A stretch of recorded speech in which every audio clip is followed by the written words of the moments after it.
kenapa sih ini anarkis banget? Itu nggak anarkis. Iya. Lah, lu korupsi gila-gilaan. Ya. Hak mereka lu ambil. Mereka paling ngambil dari situ jumlahnya berapa sih? Iya.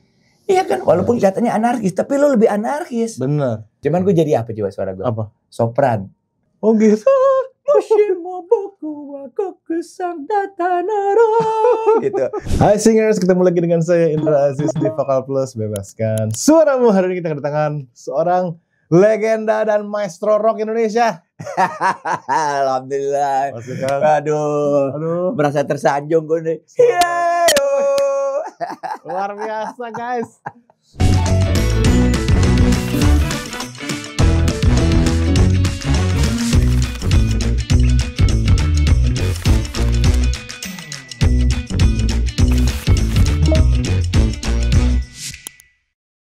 Ada masih Kang Fauzi di sini. Iya. Masih banyak ya. Makasih banyak dan Bro Indra luar biasa. Bro Indra Aziz.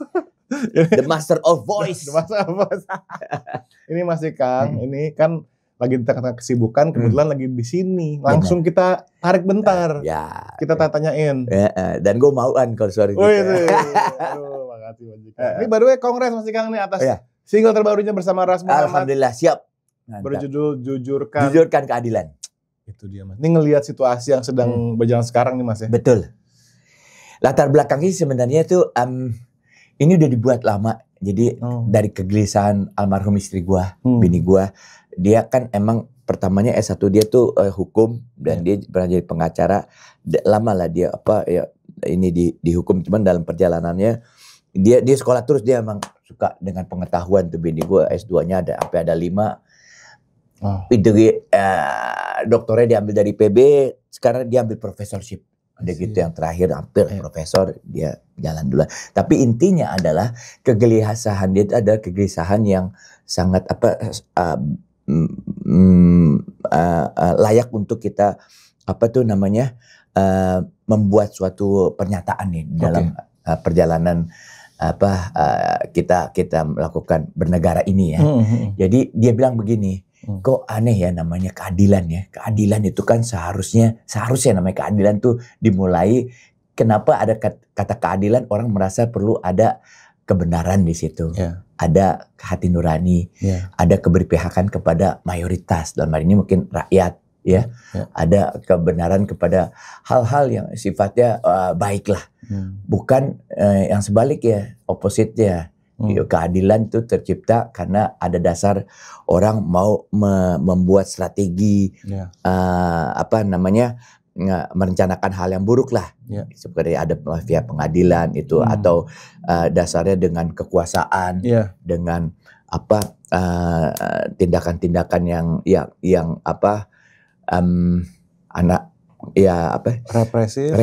represif lah. Keadilan itu dengan karena ada tekanan dan juga karena ada suatu niat yang tidak baik gitu. Sehingga yang terjadi seperti sekarang seperti itu gitu loh. Keadilan itu berpihak kepada uang, kepada kekuasaan, kepada tekanan dan sebagainya gitu loh. Nah ini yang dia pertanyakan. Jadi gimana caranya? Ya harus dari pangkalnya, jujuran harus dikembalikan lagi.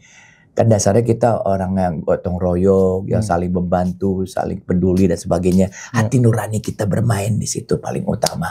Dikembalikan ke situ. Itulah jujurkan keadilan. Jujurkan keadilan. Betul. Nah dasarnya itu efeknya ke kemana-mana. Ke kebijakan bisa, ke produk hukum bisa. Karena emang dasarnya dari itu. Semua tuh misalnya semua legislatif, eksekutif, yudikatif itu berkaitan dengan rasa empati dia, rasa keberpihakan dia kepada rakyat, rasa kemanusiaan dia, rasa hati nurani dia, ya kan? Seringkali kita ngelihat kan kebijakan itu lahir nggak pakai hati nurani gitu. Ya misalnya tiba-tiba ada kebijakan gaji DPR naik dengan segala tunjangan-tunjangan, sementara rakyat lagi susah banget gitu kan lagi. Itu kan nggak ada hati nuraninya sebenarnya. Jadi nggak ada latar belakang. Keadilan tuh sebenarnya itu ya, bicara keadilan adalah semua itu berdasarkan sesuatu yang benar, sesuatu yang perlu, sesuatu yang keberpihakan kepada banyak orang, sesuatu mengenai hati nurani dan kebenaran. Dan efeknya kemana-mana ya, korupsi Salah satunya di negara kita kan korupsi yang paling gila. Dan makanya aku bicara di situ kan Sairnya tuh dari dulu kami di sini sabar setia dan selalu menunggu dan terus menunggu. Kau di mana? Pertama di mana? Dia nggak hadir di situ. Kebijakannya benar, keadilan nggak hadir. Tapi begitu kau ada di sana, angkuh bagai menara gading. Tutup mata, hati dan telinga. Kau mau kemana? Kita nggak ngerasa itu buat kita gitu loh. Ya kan, bahkan kita kayak korban gitu. Udah gitu gue terusin lagi, rakyat jelata selalu jadi korban dari peradilan dan penguasa itu selalu jadi menang karena dia bisa memainkan sandiwara lah di situ loh. Gue hanya dari pengalaman hanya ngingetin ujung-ujungnya yang dirugikan adalah rakyat kecil. Selalu begitu. Kenapa? Yang diambil jatah dia untuk kesehatan, biaya untuk meningkatkan kesehatan dia, biaya untuk meningkatkan pendidikan, ya kan, membangun infrastruktur, semua hal yang berkaitan pelayanan untuk meningkatkan, untuk menciptakan bukan keadilan suka lupa gue nih. Gak apa-apa Pak, santai. Iya. Kesejahteraan. Oh, kesejahteraan. Gitu. Jadi kita harus lihat ujung-ujungnya paling dirugikan tuh orang yang marginal lah gitu loh. Itu yang jadi korban gitu loh. Dan kita harus tetap peduli itu. Nggak boleh itu terjadi. Nah, itu pertanyaannya Mas Ikang. Maksudnya Mas Ikang ini orang yang sibuk. Maksudnya di dalam kehidupan Mas Ikang tuh ada bisnis di sana, ada acting di sana. Kenapa Mas Ikang tuh masih peduli amat sama hal-hal seperti ini? Kenapa itu penting buat seorang Ikang Fauzi gitu? Kita musisi ya, sama gue rasa. Kita musisi itu nggak akan happy. Dasarnya musisi adalah gimana caranya membuat orang happy, baru kita happy. Benar gak sih? Kita bikin pelayanan kita selama ini kan begitu. Nyanyi itu kan yang kita pikir gimana caranya orang seneng dulu sama kita. Orang happy, membuat kehidupan orang menjadi lebih baik, akhirnya lebih sejahtera, dia lebih bergairah gitu ya. Dengan kita dengan produk-produk kita yang kita berikan pelayanan sama mereka itu ya. Itu kan tujuan utama kita kan. Benar. Adapun dapat honor ya itu resiko daripada itu. Kadang juga nggak terlalu bagus juga kan. Ya belum tentu dibayar juga dan sebagainya gitu. Tapi kita melakukan itu dengan sungguh-sungguh karena tujuan utama kita gimana cara kita bermanfaat buat orang, membuat kehidupan orang menjadi lebih baik, lebih happy dan lebih maju. Nah itulah dasarnya. Gue seperti itu gitu loh. Gue nggak akan bisa happy kalau gue happy sendiri. Misalnya gue jadi orang yang kayak di Menara Gading itu paling berkuasa, happy sendirian, sementara orang lain gue lihat itu gue nggak mungkin kayak gitu. I cannot live with that situation. Lalu untuk ini masih di lagu Jujur Karena Keadilan Mas. Lalu kenapa Mas Ikang dalam proyek ini menyuarakan rasa kegelisahan Mas Ikang ini?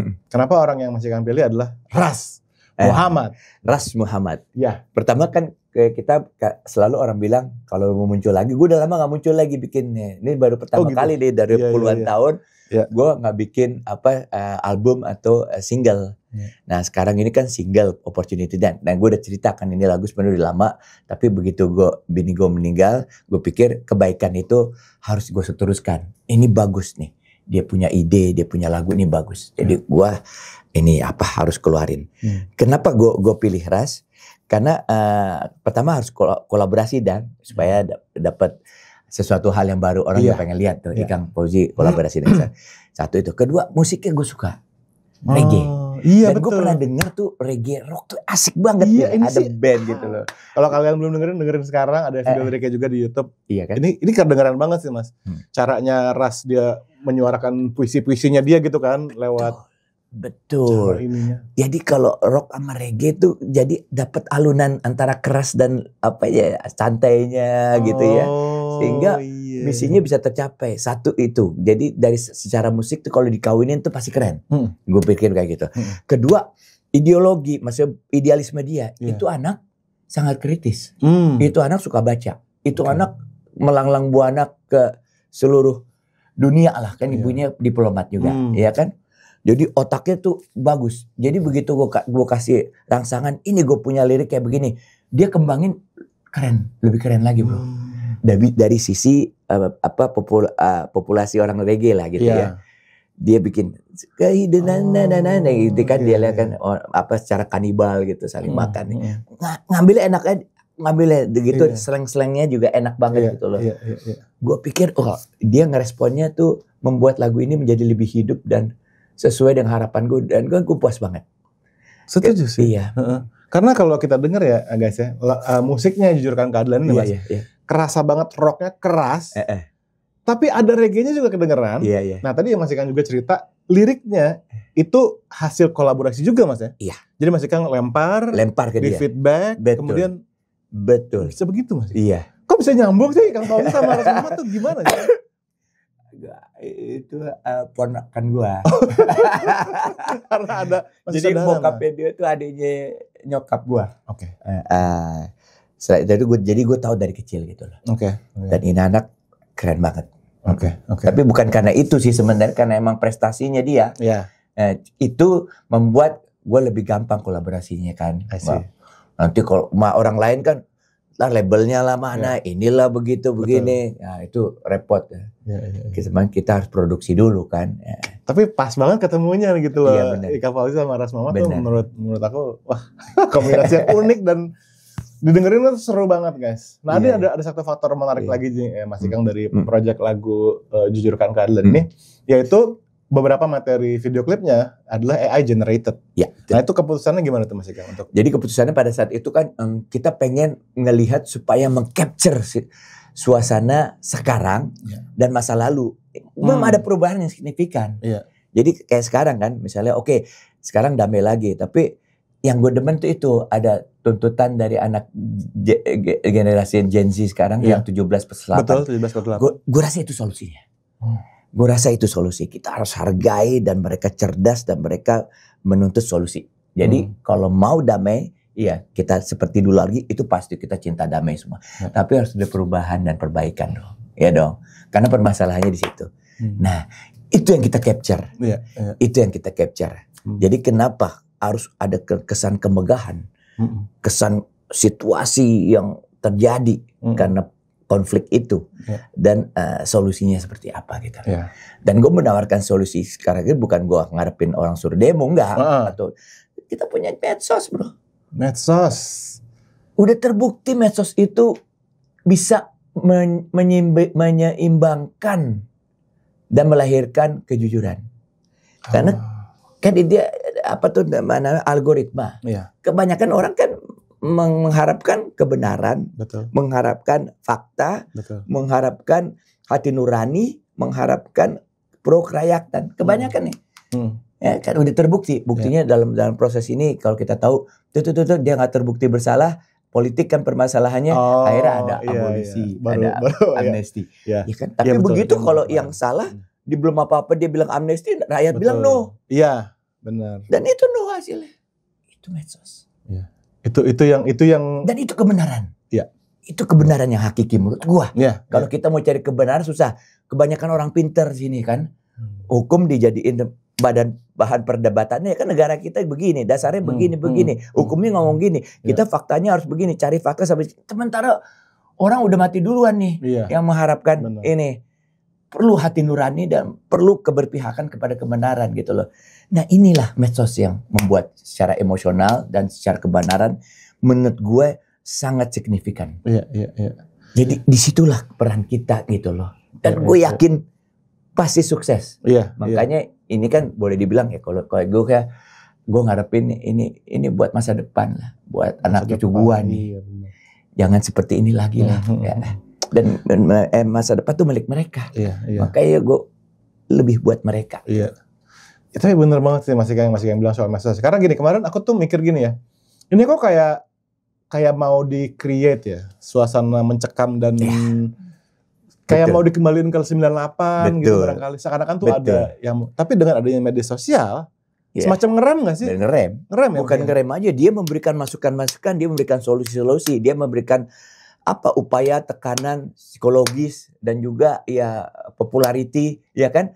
Dia bisa menciptakan nih kalau seandainya lo pengen benar-benar jadi pemimpin sekarang saatnya lo melakukan hal yang benar. Bisa menyatakan seperti itu dan poinnya dikasih. Dan anak-anak itu tahu permasalahannya seperti apa gitu. Kenapa? Itu masa depan mereka. Itu masa depan mereka. Iya. Dijadiin apa itu pun milik mereka. Kalau yang udah tua lo pasti mati kan nantinya kan. Buat apa lagi gitu kan. Sekarang nih banyak kejadian yang udah lewat masanya dia masih pengen megang kendali gitu ya. Seolah-olah dia nggak cukup dan dia pengen anak cucunya sampai jadi raja semua gitu. Oh itu no lah, kita nggak, negara kita nggak seperti itu tuh. Kerajaan aja nggak begitu banget, ya kan? Apalagi kita gitu, gantian lah. Gantian. Masih kamu ngomongin ya. Iya kan? Aku berusaha untuk jadi bukan orang yang bijak ya, tapi orang yang normal lah. Banyak teman-teman gue tuh yang ngerasa pengen ikut pesta, jadi bersandiwara, seolah-olah nggak ada apa-apa, iya kan? Seolah-olah tuh rakyat aja yang kurang ngerti yang salah. Gue pikir lu, come on, gue bilang, iya kan? Come on, use your brain. Gue pernah suatu saat ngomong sama mereka. Oke, kalau lu nggak peduli, lu ngerasa lu karena mungkin lu happy dengan lingkungan lu dan benar. Kalau banyak orang yang nggak sepaham dan lu dan merasa tidak diperlakukan sebagai adil, dia akan masuk ke rumah lu dulu. Dia akan ambil seperti apa yang lu ambil dari dia. Benar kejadian. Kan? Benar. Jadi kalau ada orang yang nanya, kenapa sih ini anarkis banget? Itu nggak anarkis. Lah, lu korupsi gila-gilaan. Hak mereka lu ambil. Mereka paling ngambil dari situ jumlahnya berapa sih? Iya kan? Walaupun katanya anarkis, tapi lu lebih anarkis. Benar. Dia belajar dari siapa ya? Dari lu pimpinan. Itu yang jadi pola ini dia kan. Dia belajar dari itu. Jadi yang sebenarnya anarkis itu ya oknum pejabat. Gue nggak bilang semua pejabat. Oknum pejabat itu yang harus. Tapi kadang-kadang karena mereka punya duit, mereka bisa mempengaruhi semuanya sih. Itu masalahnya. Nah, ini makanya kalau ditanya ini lu sebagai artis gimana teman-teman lu begini? Gue bilang itu teman-teman gue baik, gue kenal baik, orang baik. Tapi kalau lu tanya kinerja, tanya sama bosnya dong. Gue bilang, siapa bos? Rakyat. Rakyat emang gimana? Ya itulah dijarah. Itu price namanya yang dibelikan oleh rakyat buat dia. Karena emang hasilnya seperti itu yang rakyat rasakan gitu kan. Benar gak? Benar banget sih mas. Apa yang kita. Jadi bos itu adalah rakyat yang pilih dia gitu. Nah kalau menurut Mas Ikang nih, Mas Ikang tentu sebagai seorang musisi ya Mas Ikang ya. Kita mau nanya nih.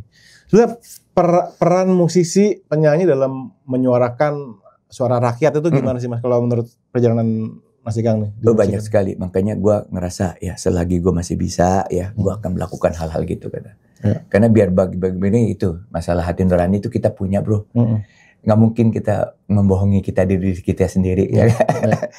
Itu dan kita ya memang ya kita punya media yang udah sama-sama kita rasakan dibutuhkan lah gitu ya. Jadi sama-sama kita butuh, kita punya follower, kita butuh, kita punya fans dan sebagainya. Tapi ya dia juga butuh kita butuh dia juga gitu. Dan itu harus two way gitu loh, saling memuaskan. Nah itu yang gue lakukan itu aja gitu loh. Jadi bukannya gue so idealis, so baik gitu, enggak. Ini supaya ya gue happy. Gue happy dengan cara begitu. Gue nggak happy kalau lo nggak happy. As simple as that sih sebenarnya. Spiritnya itu ya mas. Spiritnya gitu. Nggak gue cari apa-apa lagi gitu. Karena gue yakin gue juga nggak tergantung. Gue nggak pernah menggantungkan diri gue sama satu institusi. Apalagi partai apapun.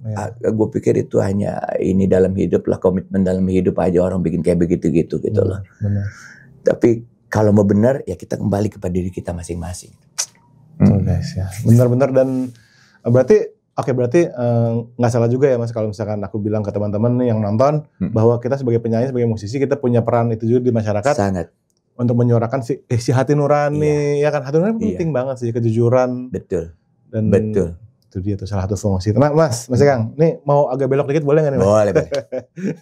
Mas Ikang nih adalah salah satu panutanku juga ketika kita ngomongin masalah musisi dan juga bisnis. Karena kan kalau kita lihat nih Mas Ikang, zaman sekarang itu musisi dituntut untuk gimana ya? Dia kayaknya kalau manggung doang sulit gitu Mas Ikang.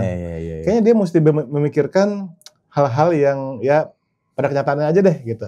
Harus cari uang sih basically. Nah, Mas Ikang tuh adalah seorang musisi yang juga pebisnis sukses sejak awal gitu loh Mas Ikang. Alhamdulillah. Kenapa Mas Ikang memilih? Gua kan dulu Mas Ikang tuh istilahnya rocker gitu, superstar rock. Ngapain kok malah gue juga mau bisnis gitu. Kenapa nggak jadi rocker aja gitu Mas? Iya, memang itu pandangan umumnya seperti itu. Apalagi aku lahir dari generasi jadul ya, yang berpikiran adalah musisi itu lebih tinggi, apanya tuh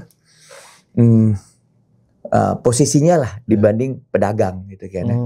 Jadi kalau teman gue selalu bilang, lu ngapain mikirin capek-capek kayak gitu bisnisnya? Kita nih musisi, penyanyi, bintang film apalah gitu ya. Yang ngurusin gitu biar pedagang aja, biar Cina aja yang ngurusin kata gitu ya. Iya. Aku nggak sepaham dengan dia gitu karena ini udah masuk era industri gitu loh. Nanti gue tanya sama mereka dan gue belajar dari keadaan teman senior gue yang begitu hebat superstar, tapi begitu dia sakit habis. Padahal superstar Mas, begitu dia sakit jual mobil, dia jual rumah, keluarganya terlantar, habis. Jadi gue nggak pikir, ini ada yang salah nih di sini gitu. Ada yang salah gitu. Kita nggak megang kendali di situ berarti kan. Hidup ini kan bagaimana caranya kita pegang kendali hidup kita. Karena kita nggak bisa memberikan kendali kita sama orang lain. Jadi di situ pemikiran gue, gue harus masuk ke pemikiran industri bahwasanya kalau emang bisnis yang menjadi panglima, ya gue harus ngerti. Kalau bisa gue jalanin. Makanya sekolah tuh penting. Gue kejar sampai S2 gue tuh bisnis sama ekonomi dan bisnis gitu lah. Satu juga bisnis administrasi di UI sama di UGM. Bukan soal sekolah ya, bukan. Sama sekali bukan. Tapi orang kayak gue tuh tetap harus melalui proses sistem yang seperti itu. Ada orang yang terlalu hebat, pintar, dia apalagi sekarang bisa belajar di YouTube atau gimana gitu. Itu boleh aja. Tapi dia udah punya kesadaran dan punya apa tuh namanya kedisiplinan yang tinggi untuk bisa meraih apa yang dia mau, ilmu-ilmu apa aja. Nah gue tuh gue termasuk orang-orang yang biasa. Jadi gue perlu berproses sebenarnya itu. Dan aku pikir ya S2 itu menjadi orang operasional itu penting gitu loh. Kalau udah S3 udah lebih ke ilmuwan dan sebagainya gitu. Dan kembali lagi ya itu gue ngerasa bahwasannya musisi sekarang itu harus ngelihat peta. Kalau kita berada di dunia industri, kita menjadi salah satu komponen di situ. Dan kita perlu sistem. Dan sistem ini bisa berjalan kalau ada nahkodanya. Nah tinggal kita pilih. Kita mau jadi subsistem atau menjadi nahkodanya. Ini karya kita kan. Berarti kita harus nggak ada pilihan jadi nahkodanya. Nahkodanya itu membutuhkan elemen-elemen pengetahuan, skill apa aja. Nah itu gue pelajari. Itu gue layakin lah untuk bisa itu. Jadi dalam hidup gue tuh kita bisa sukses kalau kita layak sih, itu aja. Mungkin ada orang yang sukses dengan kebenaran dan mungkin dengan lingkungan dan dia punya network yang bagus. Tapi kalau dia nggak layak, suatu saat dia akan kelihatan siapa dia. Layak itu. Layak yang paling utama. Jadi gue melayakkan diri untuk itu bro. Jadi gue buang itu pemikiran-pemikiran bahwa musisi itu adalah segalanya lah dia tingkatannya di ini. Gue buang itu semua. Gue pikir gue harus profesional di bidang gue. Itu loh maksudnya. Karena gitu Mas Ikang ya. Kalau kita ngelihat ini mungkin gak usah sebut nama tapi kadang-kadang ada orang nih dari from zero lah gitu ya. Terus dia karena media sosial atau karena apa tiba-tiba dia viral gitu. Kemudian dia mungkin lupa daratan sehingga gaya hidupnya jadi dia tidak melayakkan diri, dia tidak isi. Betul, tidak isi, dengan tidak melayakkan diri. Ilmu manajemen, ilmu dan sebagainya yang dibutuhkan untuk itu. Itu dia. Ketika viralnya itu hilang, selesai. Dia nggak ada lagi yang dia menawarkan apa. Tidak ada gitu. Makanya kan orang tanya, kenapa sih anak sekarang sering tiba-tiba muncul, tiba-tiba hilang? Itu jawabannya itu. What do you think? Bener sih. Itu banyak banget terjadi. Jadi aduh. Makanya the fact that seorang Ikang Fauzi, rockstar bintang film, Tapi mikirin hal ini tuh berarti kan mikirnya jauh banget gitu loh, Mas Ikang. Udah memikirkan jauh ke depan gitu. Ya Dra, gue pikir hidup hanya sekali ya. Kalau kita pengen jadi panglima dalam hidup kita atau hanya menjadi ya itu subsistem hanya jadi pemain doang gitu kan ya. Gue pilih itu.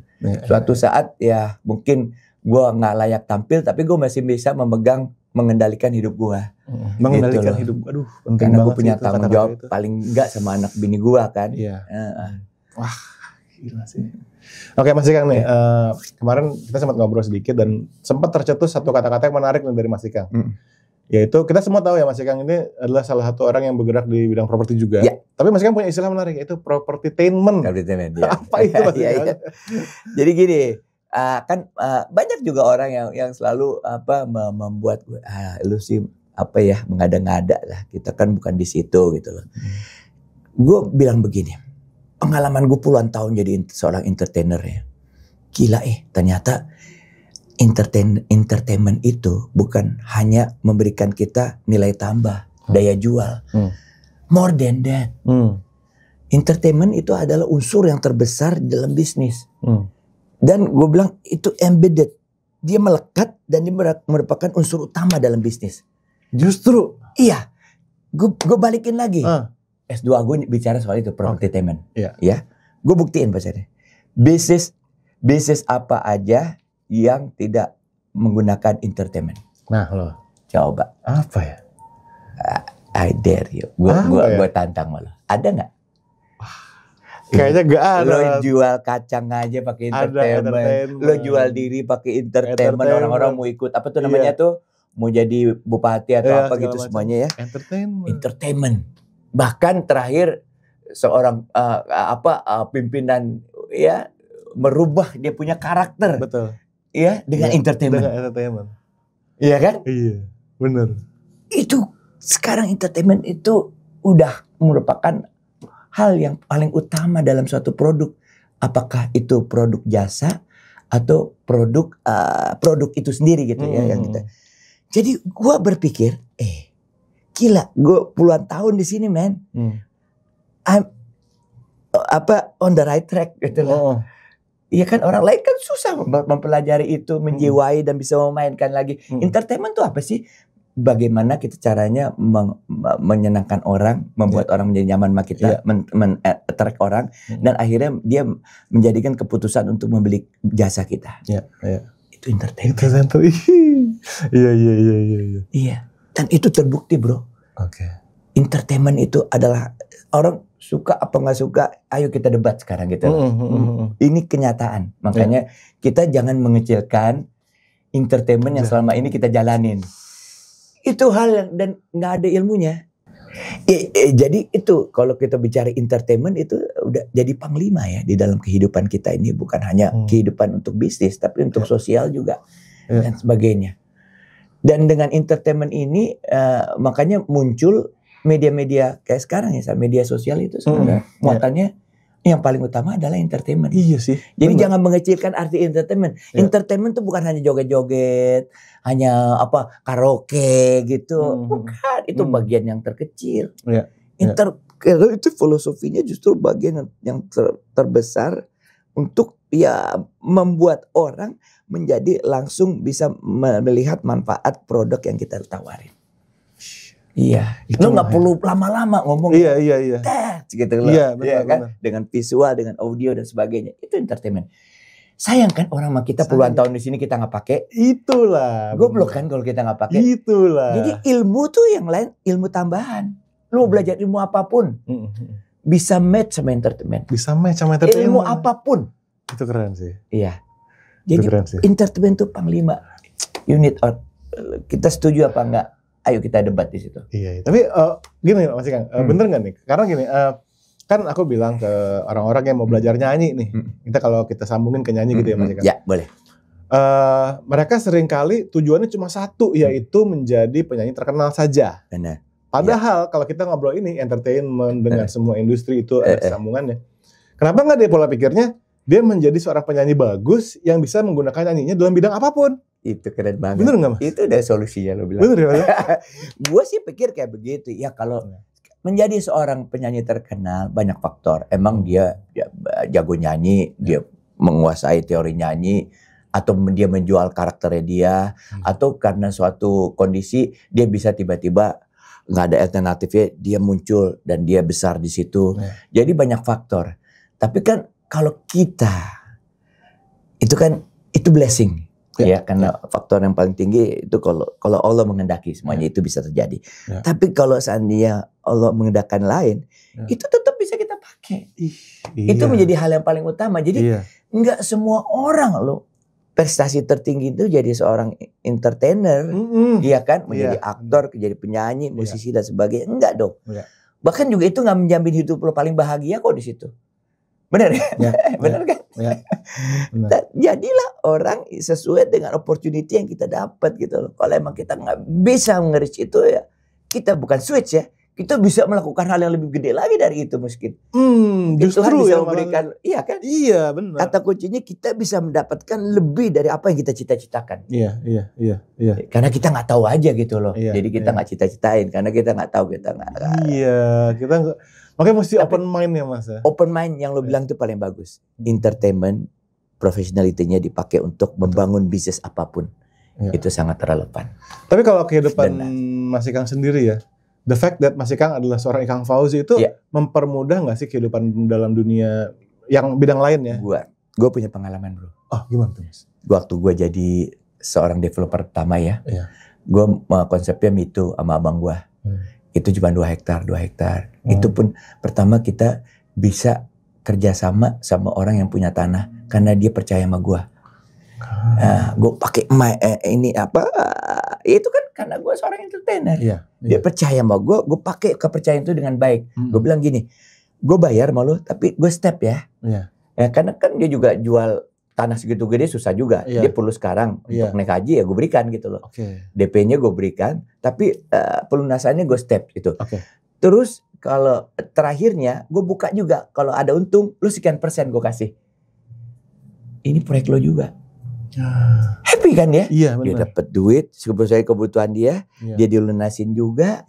Nanti udah gitu dia dapat keuntungannya. Tapi buat gue apa?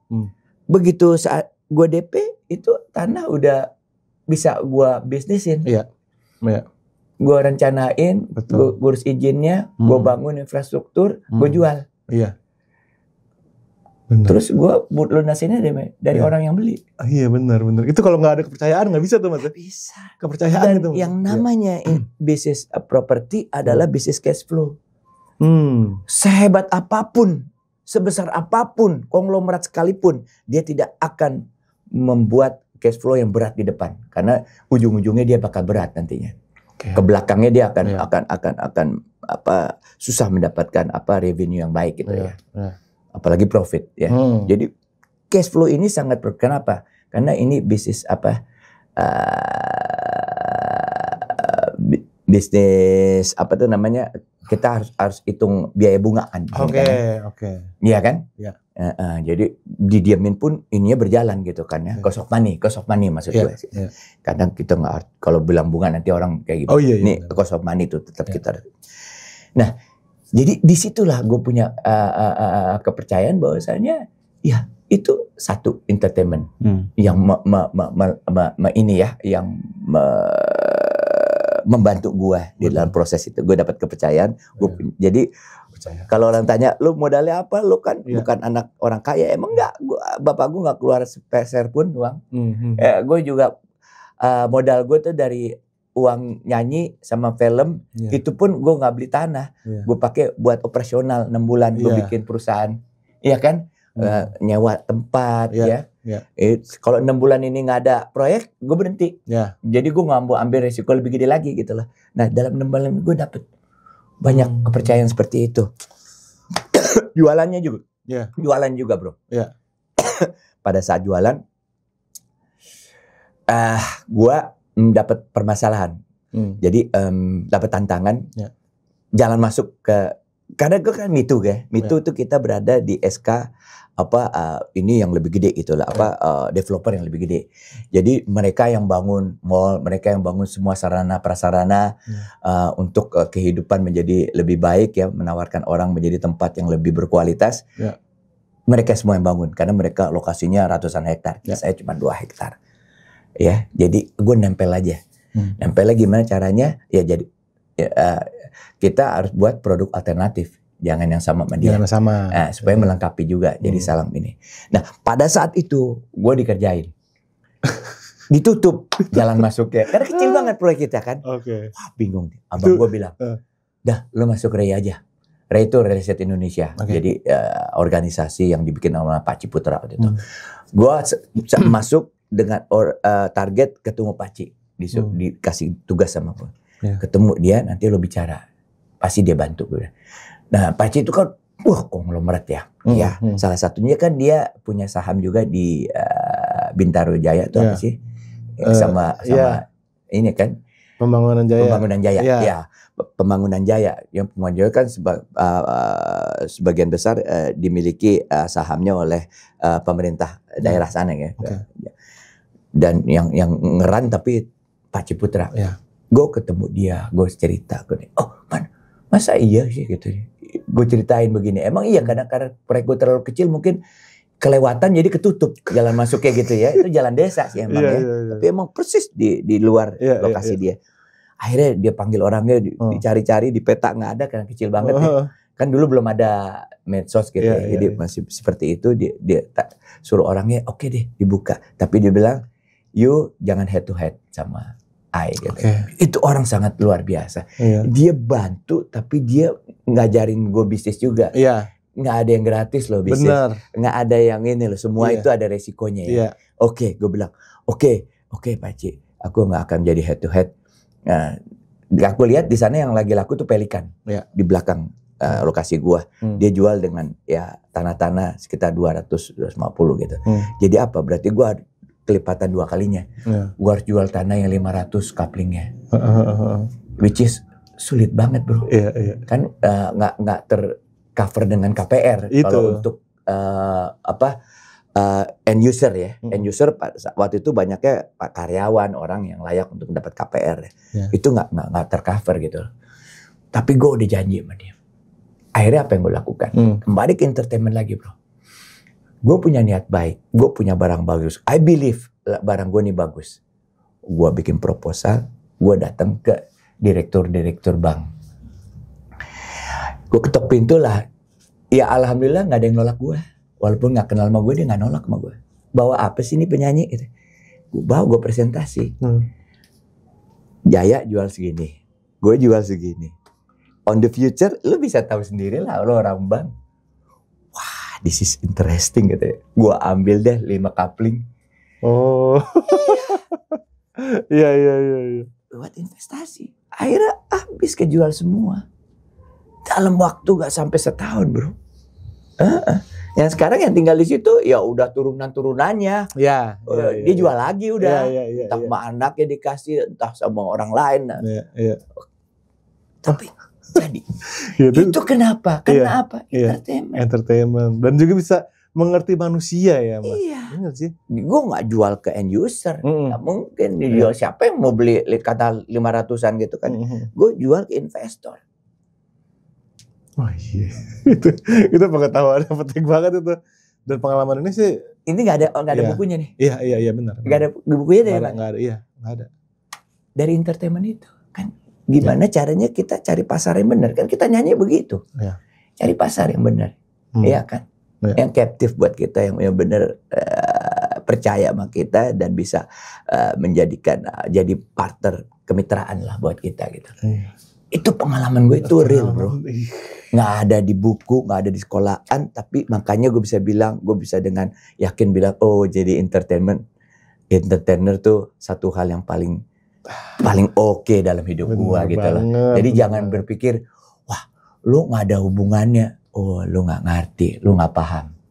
Jadi banyak kan masih bilang, gak ada hubungannya lu sekolah sama ini. lu nggak paham. Gue bilang begitu. Iya. Setiap bidang itu ternyata ada selama 10 tahun lu ngapain aja nyanyi doang gitu. Aduh sayang banget ya. Hari gini gue bilang. Gila itu jadi entertainment tuh.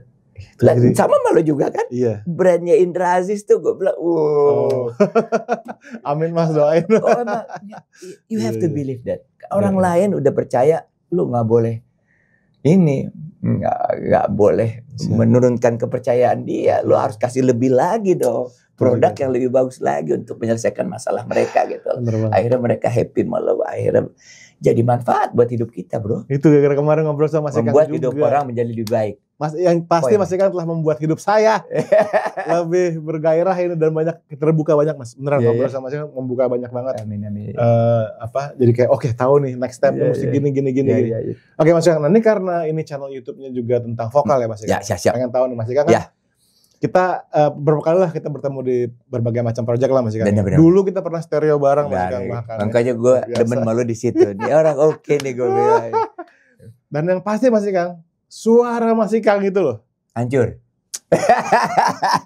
dari Hong Kong. Tiap kali merekam Mas Ikang itu hanya bisa terkagum-kagum ya. Karena nggak perlu didirect, langsung dan itu direkaman nggak perlu kompresor. Walaupun Mas Ikang nyanyi pelan, nggak perlu kompresor, udah wave-nya aman udah. Alhamdulillah. Itu Mas Ikang gimana Mas Ikang merawat suara gitu dengan apalagi kan Mas Ikang nyanyinya nge-rock gitu. Iya, jadi emang latar belakangnya sih kalau gue mau jujur, gue lahir dari ketidakpedean, bro. Gue jadi musisi, gue cita-citanya jadi musisi. Tapi nggak pede. Cita-cita, gue nggak punya cita-cita di penyanyi. Dulu yang nyanyi kakak gue di band. Oh, musisi aja maunya. Gue musisi, main drum gue. Gue belajar drum di Jepang dan gue belajar keyboard ya itu gue pakai buat akhirnya gue jadi pencipta lagu lah gitu loh. Gue menciptakan lagu dari alat itu gitu. Jadi suatu saat tuh begini, suatu saat di SMA 3 gue inget ya, pokoknya long story, gue bikin short aja ya. Di SMA 3 tuh kan banyak musisi di situ. Gue udah jadi musisi, gue jadi pemain drum, vokal gue SMA 3, which is waktu itu ada Faris RM, dia udah top duluan. Nah gue ngeliat di situ, udah gitu kita dapat kesempatan untuk ikut ini, lomba cipta lagu Prambors. Zaman dulu ya. Itu instrumen satu-satunya LCR. Tahun 78 gue ikut temen gue lagunya, gue suruh nyanyi. Karena dia ngeliat kan tuh gue suka suka nyanyi ikut vokal grup sama ADMS. Waktu itu gue sama ADMS semuanya gitu ya, sama Reddy Nur. Udah gitu dia minta, Kang nyanyiin deh lagu gue karena ya supaya ada bentuknya aja lagu. Gue nyanyiin lah dengan karakter yang apa adanya nih. Gue minder, suara gue serak. Jadi gue anggap waktu itu trennya soalnya kayak Bruri. Ini bersih-bersih, merdu-merdu gitu. Iya kan, jadi gak ada tempat orang yang punya karakternya di luar itulah.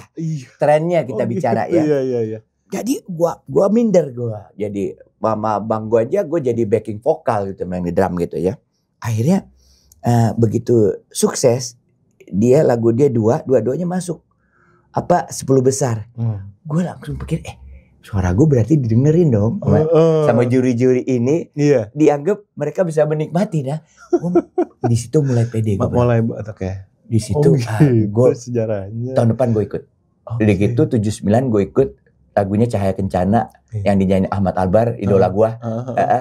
Di situ gue nyanyi kan, dan gue dapat juara 3. Di situ gue yakin ini bisa jadi masa depan gue nih. Suara gue ternyata nggak sepesimis yang gue pikir gitu loh. Jadi ada orang yang mesti mau dengar. Nah udah gitu sukses di situ, gue jual lagu, dapat kesempatan untuk masuk rekaman pertama staff, bikin grup sama ADMS, sama Reddy Nur, staff. Ada tuh di YouTube tuh, staff grup. Itu musiknya kita musik fusion waktu itu, jazz rock ya. Sama Adi bukan orkestrasi lah gitu ya. Kita main itu pokoknya idealis banget lah waktu itu. Dan itu cukup setelah tahun itu grupnya cukup direspon orang lah pokoknya. Ada hitsnya juga. Dan abis itu karena yang dipilih jagoannya lagu gua, udah gitu tadinya nggak rencana gue juga yang nyanyi gitu loh. Kita nyanyi penyanyi. Tapi sampai hari dia bilang, kita udah siap nih studio baru nih. Ayo Ini staff grup masuk deh. Penyanyi belum ada om, kata. Itu siapa tuh yang nyanyi? Contohnya nggak jelek-jelek amat katanya. Akhirnya suaranya tinggi gitu. Iya. Jadi yang kasih gue pertama kesempatan gue nyanyi dengan benar adalah Jackson, Om Jackson, almarhum. Dia yang dia berpikir di luar tren. Waktu itu gak ada trennya seperti itu. Tapi dia berani. Ini anak nih katanya. Ya gak jelek-jelek amat lah kayak dia bilang. Jadi dia ngeliat sesuatu hal yang bisa dipoles, yang bisa jadi sukses kita di situ, staff. Akhirnya gue mulai solo. Grupnya ini bubar, Adi lebih ke klasik. Adi juga, gue tetap di rock. Akhirnya sama Yan Antono. Mulai pertama sama Adi udah kerja sama Yan Antono di Preman yang itu. Dan di situ gue bilang, waktu itu kan kita zaman gue tuh new wave ya. Jadi gue bilang, Mas Yan, tolong aku bedain sama God Bless itu hebat banget gitu loh, idola gue semuanya. Tapi gue pengen beda gue gitu. Gue lahir di generasi new wave. Jadi ya disitulah dia. Dan Ian Anton tuh mau pelajari itu, dia orangnya hebat banget. Kalau nggak ada dia, gue nggak mungkin juga bisa seperti ini. Seperti itulah. Tapi Mas Ikang pernah ini nggak, maksudnya dengan segala macam pengalaman Mas Ikang, dengan band staff segala macam, pernah nggak sih Mas Ikang ada kayak oke, ini kan tahu nih profesi penyanyi itu suaranya misalkan bisa habis misalnya, apalagi suara ngerok. Iya betul, habis. Pernah nggak Mas Ikang kayak oke nih gue mesti ada perawatan khusus nih suara gue nih, pernah nggak? Bener. Jadi gue waktu di Jepang ikut kur bro. Oh Mas Ikang pernah ikut kur? Gini, anak-anak diplomat itu harus bisa apa aja. Kita harus bisa nari juga, harus bisa nyanyi. Karena kalau dia bikin acara memperkenalkan budaya Indonesia tuh anak-anaknya yang disuruh pertunjukan, harus bisa main band dan sebagainya. Gue mulai dari situ. Makanya ikut kur gue. Dan belajar teknik vokal dari situ ya? Iya. Cuman gue jadi apa coba suara gue? Apa? Sopran. Yang dipakai karena suara asli gue jelek waktu itu kan orang ya serak begitu. Jadi gue dipakai sopran. Oh gitu. Gitu. Gue jadi sopran. Oh gitu. Di situ gue latihan vokal. Gue gak pakai suara bener. Tapi makanya abis itu gue pelajari. Gue jujur aja lebih banyak sampai orang kenal gue tuh dari penyanyi jalanan sih sebenarnya. Pinggir jalan nyanyi gitu. Ya asal nyanyi aja, jeblak aja gitu. Yang penting orang bisa nikmatin. Ya itu. Ya sekarang gini sampai setua gini gue masih belajar sama lo. Jadi banyak hal. Itu ilmu biar gimana penting. Teori, jaga vokal itu penting. Tapi selama ini sih emang gue hajar aja gitu loh. Maksudnya separuh dari perjalanan gue ya. Tapi begitu gue profesional gue isi tuh dengan dengan supaya gue layak lah gitu ya, bisa. Itu yang dari tadi aku tangkap ya dari ngobrol dengan Mas Ikang adalah gimana kita tuh harus terus belajar, membuat diri kita tuh layak. Itu kayaknya kata kunci banget gitu Mas. Iya benar. Dan pada akhirnya kita membuka kesempatan ke berbagai macam manapun. Betul. Ya kan kita mungkin entertainment tapi bidangnya bisa manapun. Betul. Dan tuntutan layak itu juga tergantung zaman. Mungkin zamannya gue dulu gue udah cukup layak, tapi begitu ada perubahan banyak yang baru, ya gue harus melayakkan diri lagi untuk masuk ke dunia entertainment, bisnis entertainment yang sangat bersaing ini kan ya. Dan gue suka dengan persaingan gue, suka banget. Suka dengan persaingan. Suka gue bener. Gue kalah dengan persaingan biasa lah. Iya. Tapi begitu fight back-nya enak ya. Oh iya. Karena gue nggak pernah ngerasa gue superior. Gue nggak merasa gue tuh bisa menang di segala momen dan segala ini. Kadang gue kalah, tapi gue fight back lagi, bisa lagi gitu. Asik. Terus belajar, ya kan? Dan terus berusaha. Even di posisi Mas Ikang sekarang, Mas Ikang masih merasa belajar terus. Iya harus. Dan fight terus gitu loh. Harus. Gue belajar terus dan gue sesuaikan dengan posisi dan kondisi gue sekarang gitu loh. Cari enaknya aja. Ya itu jadi titik layak lagi kan. Nah, akhirnya punya benefit di situ. Keren. Sangat menginspirasi. Masih Kang ada nggak sih dari seorang Ikang Fauzi ini pengen tahu aja, ada nggak sih hal yang ingin masih Kang capai tapi belum kesampaian sampai sekarang gitu, ada nggak sih Mas? Ya sebenarnya kalau udah sekarang sih gimana gue lebih banyak pikirin permasalahan gue hidup nih harus banyak-banyaknya manfaat sih. Itu sekarang sih. Jadi materi itu udah nomor 2. Gue rasa anak gue bisa hidup dengan cara dia sendiri, dengan potensi dia sendiri. Gue bukan tipe orang yang mewariskan sesuatu kepada anak. Anak gue juga cewek kan. Iya kan nanti juga tergantung sama suaminya dia harus ini. Jadi ya sekarang tuh lebih ke arah gimana caranya gue bisa bermanfaat sebanyak-banyaknya buat orang lain gitu. Yang pasti sih sekali lagi masih kan lah inspirasi aku. Ya cita-cita apa lagi ya maksudnya gue udah coba banyak udah masuk ke berbagai opportunity bisnis juga seoptimal yang gue punya ya gue mulai gue bukan anak orang kaya, gue bukan anak konglomerat ya dari nol gue mulai sendiri ya beginilah pencapaian ya alhamdulillah. Kok bisa lebih tinggi lah ya gue masih cari bisnis primer yang bisa membuat kehidupan orang menjadi lebih baik. Itu yang gue cerita tadi kan. Aku bisnis water treatment, electric water treatment sama green energy, energi terbarukan. Ya karena itu gitu loh. Ya. Itu tapi karena kalau niat itu benar, yang lainnya tuh gue rasa lebih mudah ya. Niatnya dulu mesti benar. Niatnya mesti benar tuh. Ini obrolan ini buat aku sangat-sangat berarti sih Mas. Karena ini harapannya bisa juga menginspirasi teman-teman ya. Karena mereka melihat Kang Fauzi gitu dengan segala macam pengalamannya. Mas Kang sharing sama kita dari segi musik, acting, bisnis juga dan berbagai macam pola pikir. Dan lu pernah nggak dulu dalam zamannya gue tuh kalau rockers bilang kan kita anti kemapanan satu, kedua nggak ada matinya. Iya nggak ada matinya. Anti kemapanan tuh dalam pemikiran gue ya, yang gue jalanin, gue nggak pernah ngerasa mapan.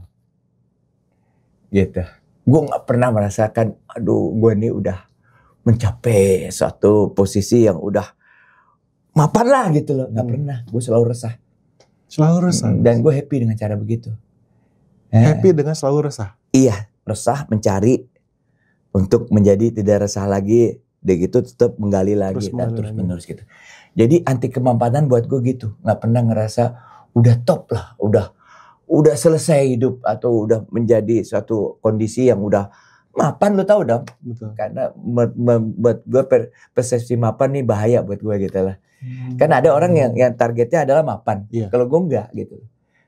Anti kemapanan buat gue tuh itu. Bukannya kita menolak untuk menjadi orang yang berkecukupan gitu. Enggak juga. Bukan. Karena gue berprinsip sebaik-baiknya manusia adalah manusia yang kaya dan baik.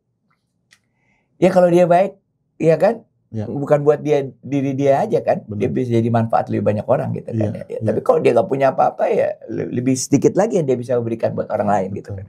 Gitu. Keren. Berarti kemapanan adalah membuat kita terus maju ya. Maju. Oke Mas Kang nih terakhir nih apa yang maju dan berbagi. Berbagi itu kata penting juga. Nah, Mas Kang apa yang dari tadi kita ngobrol itu belum tersampaikan dari Jujurkan Keadilan. Iya, Jujurkan Keadilan itu emang mulai dari pembuatannya secara emosional dari almarhum bini gua dan yang gue bilang tadi kan karena hal-hal yang baik dari orang yang udah jalan udah meninggal gitu ya. Kita harus meneruskan kebaikan. Ini salah satu karya yang terbaik itu aku pikir, makanya aku sampaikan ke publik dan mungkin dan insya Allah ini juga masih sangat relevan sekali apalagi dengan kondisi sekarang. Karena hal yang paling utama itu sebenarnya hal itu bagaimana kita memproduksi semua produk-produk kebijakan, hukum dan sebagainya dari keadilan. Hati nurani. Itu tuh hati nurani, keadilan itu core-nya dulu Mas ya. Kalau itu udah bergeser, produknya juga salah. Karena itu yang paling utama. Dan aku berharap ini paling tidak bisa jadi lagu perjuangan. Bisa banget sih Mas. Karena ini perjuangan yang jangka panjang pasti kan ya. Dalam setiap proses kan selalu begitu. Mencapai suatu posisi yang lebih baik bangsa ini pasti ada hal-hal lagi terjadi, jadi keseimbangan baru, cari lagi perbaikan. Ya begitu terus kan. Terus, gitu. Dasarnya tapi itu.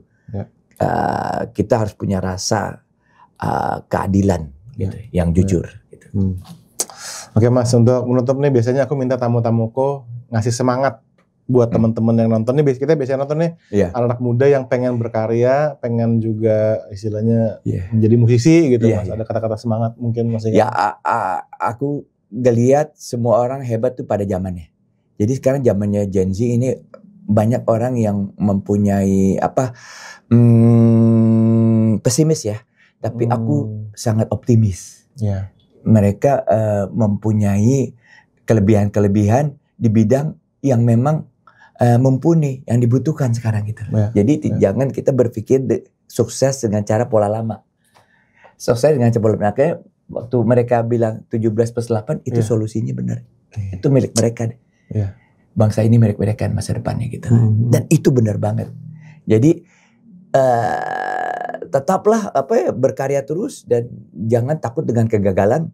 Asal kita punya niat baik, kita pengen menjadi orang yang hebat, yang paling maju, dan kita berbagi, siap berbagi terus. Siap berbagi terus. Oke, thank you so much Mas Ikang Fauzi. Udah kita tutup obrolannya dengan ngomong bebaskan suaramu sama-sama ya Mas. Oke, gimana? Oke, 1, 2, 3. Bebaskan suaramu. Bye-bye. Bye-bye. Thank you Mas Ikang.